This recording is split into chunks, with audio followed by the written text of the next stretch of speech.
U.S. cities hit by a surging crime rate, and the White House pointing fingers at Republicans for defunding police. Let's talk about who defunded the police.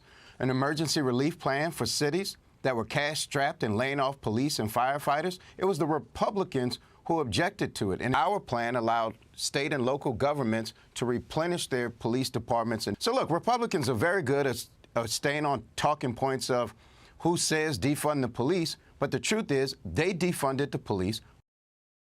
You almost wait to hear the laugh track after Republicans defunded the police. Does anyone believe that? This is bipartisan lawmakers get a closer look at a preliminary deal on police reform. Joining us now, a man in the room from the site of his Senate re-election launch today, South Carolina Senator Tim Scott. Senator, I know you're excited about your bus trip, barnstorm around the state, try to get momentum for 6 more years to do this fun job that you have.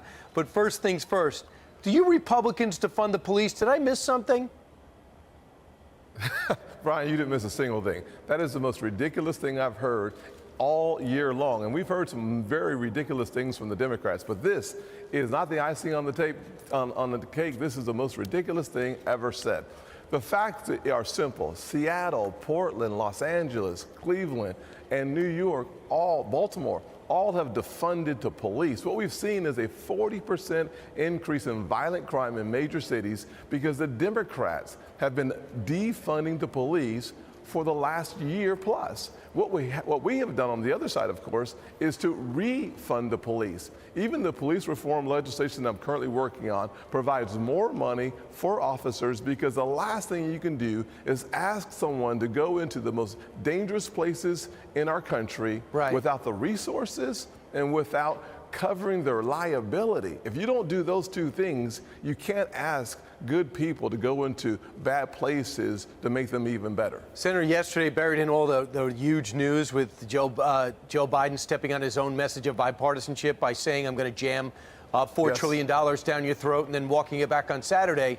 I'm reading the story that the framework of police reform has been agreed upon with Republicans and Democrats. You're in that room. Did you agree to something?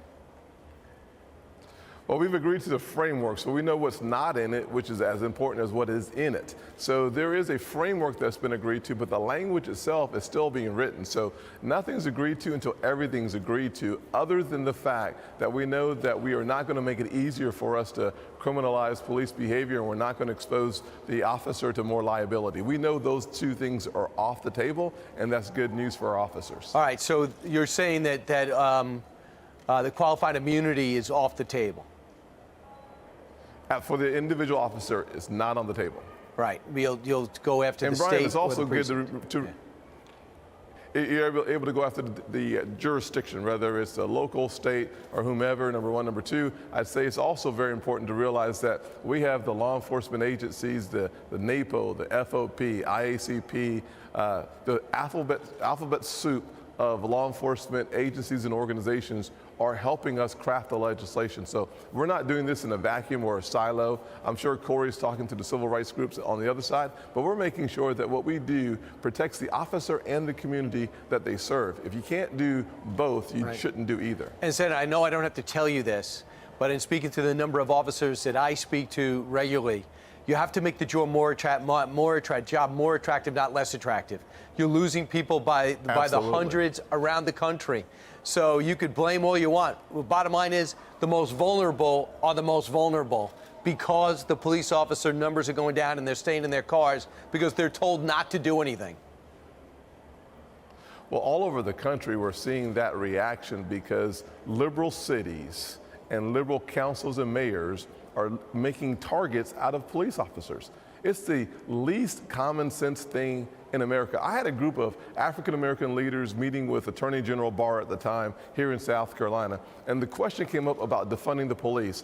I asked for a show of hands who wants to defund the police. Not a single leader wants to defund the police, but the liberal elites in the Democrat Party want to make targets out of our law enforcement officers. It's our responsibility to stand in the gap, stand in the fire, because they do that every single day for us. We're going to do it for them. So, Senator, in this country, something I've never experienced in my life, more people are deciding not to work than to work. We can't get cargo off ships. We can't get truck drivers behind the wheel of a car. And a lot of it has to do, even though Democrats say the data doesn't show that, that they say has a lot to do with the supplemental insurance. In about 20-plus states, they've cut the supplemental back. What are the after effects? Well, the after effects of 21-plus states that have already decided to eliminate the federal benefit, enhanced benefit on unemployment, will be people coming back to work. You cannot pay people $20 an hour to stay at home and ask them to come back to work for something near the same. That is just an undeniably difficult choice for people to make. When we in South Carolina eliminate the enhanced benefits at the end of this month, just a few days, people will be back at work. People cannot be given a choice between doing nothing and getting paid and doing something and making the same amount of money. That's just a bad decision. Senator, you want 6 more years at this job. He started in Congress. Senator DeMint stepped aside. He goes, I think Tim Scott will be great, and he was right. Very few people I know that don't think you're doing a great job. What's your message for 6 more years? Well, it's a message of hope and opportunity. Promises made are the promises kept. We are going to focus our attention on expanding opportunity zones, expanding our economy for all people. And we are not going to have a blame game like the Democrats are having. We're going to talk about the unified America, the American family working together to make sure that we all prosper together. That is a simple message. It is one that we will focus on from an economic standpoint and from an education standpoint. School choice. Quality education is the closest thing to magic in America. That's what we're going to do, and we're going to get it done. And when will you decide if you're going to go 6 years or you're going to, after 2, run for president?